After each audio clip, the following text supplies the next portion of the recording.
Realtors step up after Hurricane Harvey.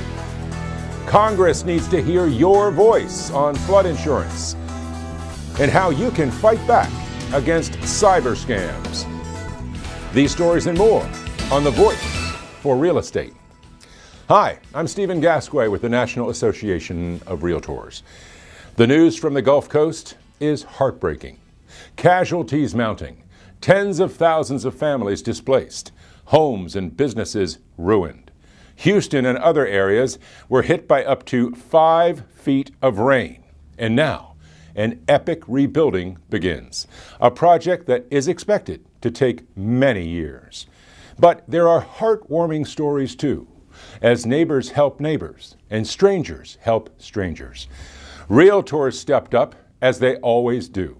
You might have heard about Nicole Lopez, a realtor with Intero Real Estate Services in Houston. She and her fiancé, Heath Cummings, used their truck to save dozens of people stranded in flood zones. Lopez was a contender in Realtor Magazine's 30 Under 30 program in 2014.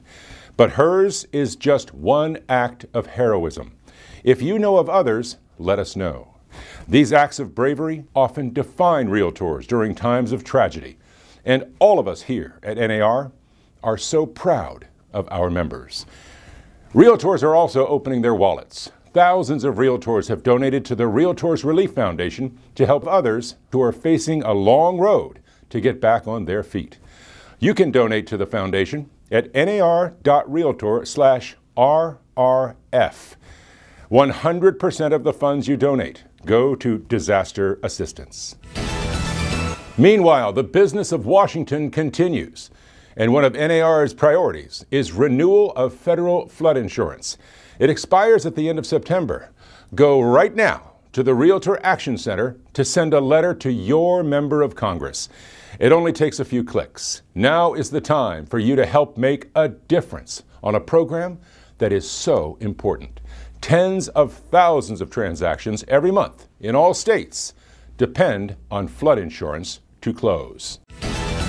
Cyber scams are increasing, and real estate is a big target. The reason, of course, all the big money involved in real estate transactions. But you can protect yourself from cyber criminals. NAR Associate Counsel Jessica Edgerton is hosting a Facebook Live webcast to share steps you can take to catch these scams before you become a victim. That event is Tuesday, September 19th at 2 p.m. Central Time. The URL shortcut on your screen will take you to a Facebook page where you can register your interest. Now, during the event, you'll be able to follow along, comment, and ask questions to NAR's legal staff. Are you keeping personal safety top of mind when you're out in the field? Crime against real estate professionals remains rare, but concerns about safety come up often. A new report from NAR found that nearly 45% of female agents say they've been in a situation where they felt afraid, sometimes at an open house, or in a vacant home, or in a model home. To help protect themselves, almost half of all female agents say they use a safety app on their phone. These are mainly apps that let others know exactly where they are, or sometimes they take other steps as well, including carrying a safety device with them. For women, it's mostly pepper spray. You can get more on NAR's 2017 Member Safety Report, which just came out at nar.realtor.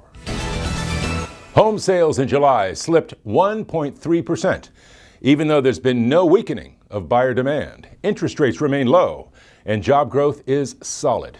The cause? There aren't enough homes for sale in many markets, according to NAR Chief Economist Lawrence Yun. I would characterize the market as the demand remains strong, but inventory shortage is the choke point. It's been almost 3 straight years of steadily falling inventory. 1 year ago, I thought it was a very tight condition, but the housing shortage has intensified in 2017. On the commercial side, markets are divided. On the one side are smaller properties in smaller markets where transaction volume remains solid. because investors continue to find good yields. But for larger properties, in larger markets, investors are pulling back because they're not getting the returns they used to. You can get the latest market updates for both residential and commercial real estate at the NAR research section of nar.realtor. And that's our show for the week of September 4th. You can get more on everything we talked about today at the Voice for Real Estate page on nar.realtor. Thank you for joining us, and be sure to join us again as we bring you the latest news on the Voice for Real Estate. Brought to you by the National Association of Realtors, your advocate for housing and property rights in Washington, across America, and in your neighborhood. This is the Voice for Real Estate.